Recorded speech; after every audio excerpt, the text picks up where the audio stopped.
Anda kembali di Prime Time News. Pemirsa, langkah pemain sinetron dan iklan Sandra Dewi terhenti untuk mempertahankan aset-aset mewahnya. Istri terpidana kasus korupsi timah Harvey Muiz itu secara resmi mencabut gugatan keberatan terkait penyitaan aset-asetnya oleh Kejaksaan Agung.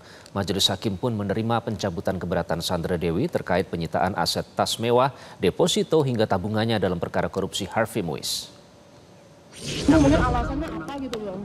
Kenapa tiba-tiba dicabut segala macam? Dari Sandra Dewinya yang meminta. Tapi dari Sandra Dewi Sebentar aja Bang. Abang, ayo Bang. Alasan pencabutannya Bang. Halo Bang.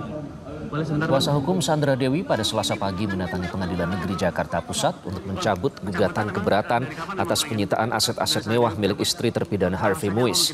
Ketika ditanya awak media, kuasa hukum Sandra Dewi tidak menyampaikan komentar apapun terkait alasan kandasnya gugatan ini.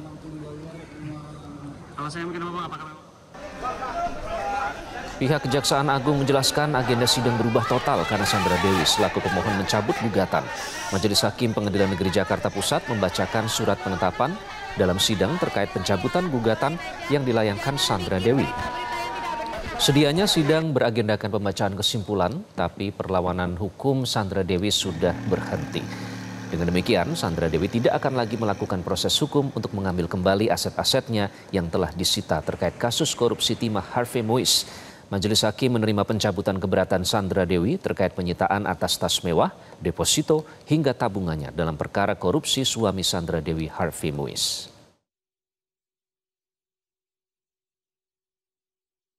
Untuk alasannya tadi kami mendengar dari penetapan hakim, intinya sih bahwa para pemohon yaitu Sandra Dewi, Kartika Dewi, dan Raymond Gunawan itu telah tunduk dan patuh dengan putusan pengadilan Mahkamah Agung yang telah berkekuatan hukum tetap atas nama terdakwa Harvey Muiz. Seperti itu. Kalau keberatannya kemarin itu tentang perhiasan, tas, terus apartemen, kafling yang ada di Permata Regency, tapi semuanya sudah dicabut permohonan keberatannya. Harta Sandra Dewi yang disita Kejaksaan Agung telah terbukti terkait dengan korupsi timah yang dilakukan suaminya Harvey Muiz. Lantas, mengapa hingga saat ini Kejagung belum juga menjerat Sandra Dewi dengan tindak pidana pencucian uang? Selebritas Sandra Dewi mengaku harta miliknya yang disita oleh Kejagung merupakan hasil dari pekerjaannya sebagai pemain sinetron dan iklan. Sedangkan suaminya Harvey Muiz memiliki pendapatan dari bisnis. Namun negara merugi akibat korupsi timah yang dilakukan Harvey Muiz dengan nilai mencapai 271 triliun rupiah. Untuk mengganti kerugian itu, jaksa pun menyita aset Harvey dan Sandra Dewi. Ketua Komisi Kejaksaan menyebut Sandra Dewi bisa terjerat pidana pencucian uang sebagai pelaku pasif. Segala macam kan juga sudah dipanggil saksi-saksi yang terkait, dan saksi yang terkait mengatakan bahwa berdasarkan keterangan tadi hari ini di persidangan kan bahwa juga menurut keterangan kan itu juga tidak terkait dengan penghasilannya si Sandra Dewi. Jadi sebenarnya kalau kemudian untuk membuktikan Sandra Dewi membantah itu tidak tunjukin aja pajaknya gitu, pajak penghasilan malah kelacak. Justru kemudian saya yang khawatirkan kalau kemudian ini ternyata terungkap bahwa ada aliran dana dari proses perbuatan pidana yang dilakukan oleh suaminya. Bukan tidak mungkin ya. Ini nanti bisa kemudian kan dikembangkan ke TPPU-nya sebagai pelaku pasif ya. Pakar tindak pidana pencucian uang juga menilai Sandra Dewi sudah memenuhi unsur TPPU. Namun Kejagung dipertanyakan, kenapa tidak dari awal menjerat Sandra Dewi dengan TPPU? Ini penyidik kenapa kalau sudah tahu ada aliran, kenapa nggak bersamaan saja dengan Harvey Muiz pada waktu itu, bahwa siapapun yang menerima aliran dana dari Harvey Muiz juga harusnya sama-sama ditersangkakan sebagai pelaku TPPU pasif kalau sejak awal gitu ya.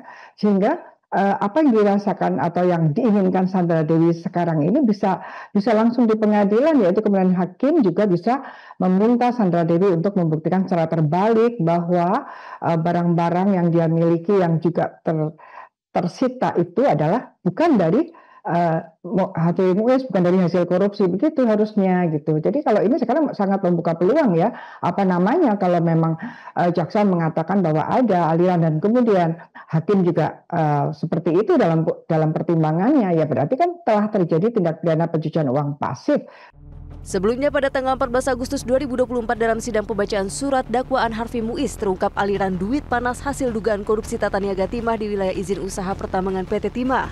Sandra Dewi diduga ikut menikmati uang lebih dari 3 miliar rupiah dari hasil setoran perusahaan smelter timah yang diterima Harvey. Uang yang diterima Sandra Dewi itu dipakai untuk membeli 88 tas mewah, melunasi rumah di Jakarta Selatan, mentransfer sejumlah uang ke sanak saudara sebagai hadiah atau kado, serta untuk membeli 141 perhiasan. Tim Liputan Metro TV. Jelajahi cara baru mendapatkan informasi. Download Metro TV Extend sekarang.